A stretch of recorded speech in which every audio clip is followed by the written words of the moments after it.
សួស្តីបងប្អូនជួបគ្នាម្ដងទៀតហើយពាក់ព័ន្ធទៅនឹងរឿងរ៉ាវរបស់លោក Gen Z នឹងដដែលហើយព័ត៌មានហ្នឹងទើបតែចេញថ្មីក្តៅតែម្ដងវារឿងនេះវាធ្លាយទៅដល់ប្រទេសអង់គ្លេសទីក្រុងយូយ៉កនោះទៅទៀតរាជអាជ្ញាតុលាការសហរដ្ឋអាមេរិកទីក្រុងយូយ៉កលោក Jeff Nadella គាត់បានចោទប្រកាន់ប្រធានក្រុមហ៊ុន Print Group គឺជាលោក Gen Z លោក Gen Z គឺជាម្ចាស់អាជីវកម្ម Print Group ហ្នឹងហើយដែលគេរំពឹងថានឹងត្រូវប្រឈមការជាប់ពន្ធនាគាររហូតដល់40ឆ្នាំប្រសិនបើបរិះរូបនេះត្រូវបានតុលាការកាត់ទោសនោះអញ្ចឹងលោក Gen Z កំពុងតែមានគ្រោះថ្នាក់ហើយនៅពេលនេះដោយសារតែខាងទីក្រុងយូយ៉កក៏គេបានតាមប្រមាញ់លោករាជរដ្ឋអាជ្ញារូបនេះលាតត្រដាងថាកម្មកររាប់លាននាក់រាប់ពាន់នាក់បានធ្វើដំណើរទៅប្រទេសកម្ពុជាដើម្បីឲ្យឱកាសការងារក៏ប៉ុន្តែពួកគេត្រូវបានជួញដូរនិងបង្ខំឲ្យធ្វើការងារបោកប្រាស់คล้ายនិងคล้ายបន្លំដោយមានការវិនិយោគរូបិយប័ណ្ណគ្រីបតូនិងគម្រោងคล้ายបន្លំជាច្រើនផ្សេងទៀតអញ្ចឹងក្រុមហ៊ុន Print Group របស់លោក Gen Z ហ្នឹងគឺជាក្រុមហ៊ុនបោកប្រាស់មិនថានៅក្នុងប្រទេសកម្ពុជាទេនៅក្រៅប្រទេសក៏មានដែរបន្តិចទៀតខ្ញុំនឹងនិយាយប្រាប់ដល់បងប្អូនឲ្យស្ដាប់នៅក្នុងសារព័ត៌មានប្រភពដដែលនេះបានបង្ហាញថាក្រុមហ៊ុន Print Group និងលោក Gen Z បានបង្ហាញថាខ្លួនកំពុងធ្វើអាជីវកម្មស្របច្បាប់ក៏ប៉ុន្តែការពិតគឺជាការបោកប្រាស់កម្លាំងពលកម្មដោយបង្ខំតែព្រោះតែយ៉ាងហោចណាស់មានទីតាំងចំនួន10កន្លែងនៅក្នុងប្រទេសកម្ពុជាដែលកម្មករត្រូវបានឃុំខ្លួនក្នុងបន្ទប់ស្នាក់នៅនិងត្រូវបានបិទបាំងដោយជញ្ជាំងបេតុងថ្មរឹងមាំព្រមទាំងហោបព័ទ្ធទៅដោយបន្លាលួសថែមទៀតផងអញ្ចឹងគេចាក់សំងគម្រោងការហ្នឹងគេធ្វើដើម្បីធ្វើបាបទរណកម្មមនុស្សដែលមិនធ្វើតាមអ្វីដែលជាបទបញ្ជារបស់គេគឺគេនឹងត្រូវដាក់ញាត់នៅក្នុងទ្រុងនឹងគុកគេធ្វើលក្ខណៈជាគុកការិយាល័យស៊ើបអង្កេតសហព័ន្ធអាមេរិក FBI បានរកឃើញតាមរយៈទូរស័ព្ទជាង 1000 គ្រឿងកំពុងដំណើរការប្រព្រឹត្តលើគណនីបណ្ដាញទំនាក់ទំនងសង្គមជាង 76000 ករណីមិនធម្មតាសហព័ន្ធរបស់សហរដ្ឋអាមេរិក FBI ដែលជាអ្នកស៊ើបការជំនាញហើយល្បីគេទៅលើពិភពលោកគឺបានរកឃើញករណីនេះនៅ7600ករណីហើយFBI នឹងដដែលគាត់បានបញ្ជាក់ថាបច្ចុប្បន្ននេះលោក Gen Z បានធ្វើឲ្យក្រុមហ៊ុន Print Group ក្លាយជាអង្គការអក្រិតកម្មឆ្លងដែនដ៏ធំបំផុតមួយនៅអាស៊ីដែលកំពុងប្រតិបត្តិការនៅក្នុងប្រទេសចំនួន30នៅលើពិភពលោកអញ្ចឹងមិនមែនត្រឹមតែប្រទេសកម្ពុជាទេសូម្បីតែប្រទេសដទៃទៀតដែលនៅលើពិភពលោកនេះក៏ត្រូវក្រុមហ៊ុនរបស់លោក Gen Z នឹងបានសហការហើយដាក់មូលដ្ឋាននៅតាមតំបន់នៅតាមប្រទេសនឹងផងដែរអញ្ចឹងប្រទេសកម្ពុជាយើងគឺធំជាងគេហើយក៏ជាប្រទេសមួយដែលទទួលបាននៅចំនួនពលករខុសច្បាប់ដែលត្រូវការក្រុមពួកបោកប្រាស់ហ្នឹងយកមកច្រើនជាងគេផងដែរពាក់ព័ន្ធទៅនឹងបញ្ហានេះរបាយការណ៍ស៊ើបអង្កេតរបស់អាជ្ញាធរចិនកាលពីឆ្នាំ2024បង្ហាញថាលោក Gen Z គឺជាប្រធានសហព័ន្ធក្រុមហ៊ុន Print Group ដែលត្រូវបានបង្កើតក្នុងឆ្នាំ2015រកស៊ីខាងវិស័យអចលនទ្រព្យផ្សារទំនើបធនាគារនិងវិស័យជាច្រើនទៀតនៅទូទាំងប្រទេសកម្ពុជាដែលរកចំណូលបានរាប់ពាន់លានដុល្លារក្នុងមួយឆ្នាំនៅក្រៅពីក្រុមហ៊ុន Print Group នេះលោក Gen Z ក៏ជាម្ចាស់កម្មសិទ្ធិ 1/4 នៃក្រុមហ៊ុនលក់ស៊ីហ្គា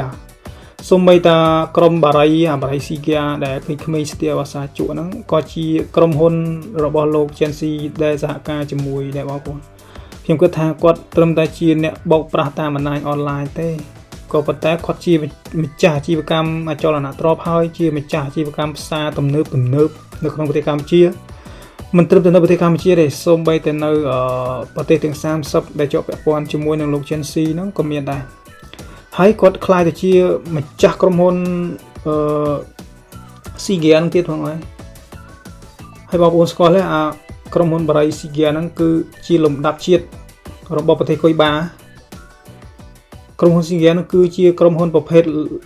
បារីដែលលំដាប់អន្តរជាតិរបស់ប្រទេសកុយបាហើយមានបើកធំជាងគេដែលមានតម្លៃ 2.8000 លានដុល្លារ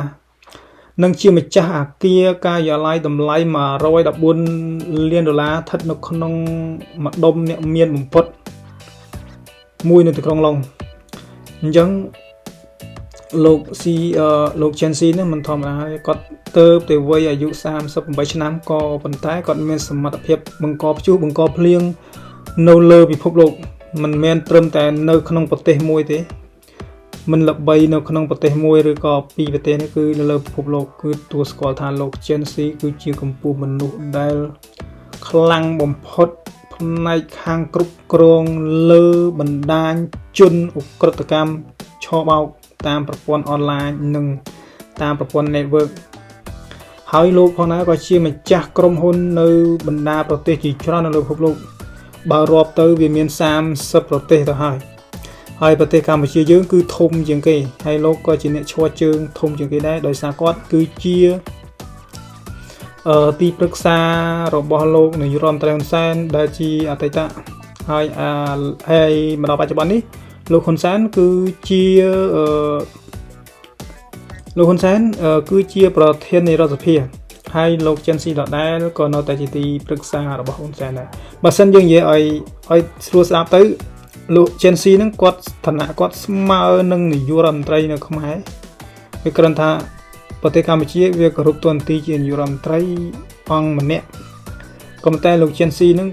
គឺវាចង់ស្មើនឹងកម្លាំងនាយករដ្ឋមន្ត្រីទៅហើយដោយសារតែនាយករដ្ឋមន្ត្រីនៅប្រទេសកម្ពុជាគឺកាងអំណាចកាង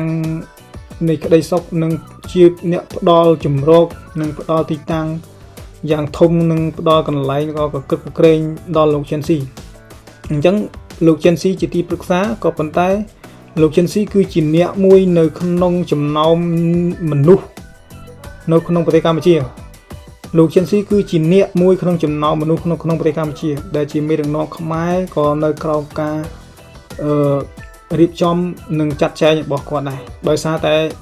មេដឹកនាំខ្មែរគឺមើលការខុសត្រូវលើក្តីសុខនិងអាយុជីវិតរបស់គាត់ទាំងអស់បន្ទាប់ពីអាជីវកម្មជាអ្នកវិនិយោគលោក Chen Xi ក៏ត្រូវបានប្រធានព្រឹទ្ធសភាលោកហ៊ុនសែនតែងតាំងជាទីប្រឹក្សាផ្ទាល់ខ្លួនកាលពីថ្ងៃទី19ខែមេសាឆ្នាំ2024ថែមទៀត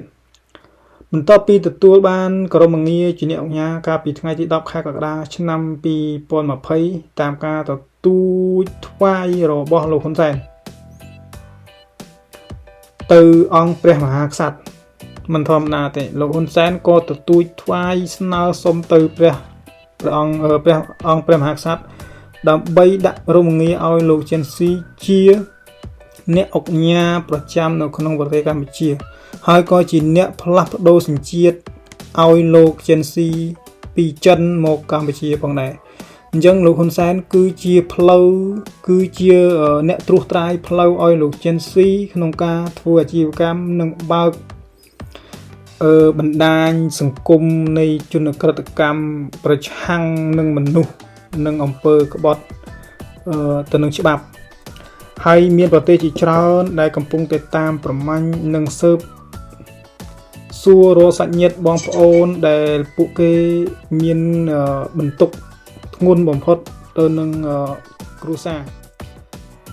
យ៉ាងម៉េចដែរបងប្អូនទាំងអស់គ្នាសម្រាប់អារម្មណ៍និងការគិតរបស់បងប្អូនទាំងអស់គ្នាតើ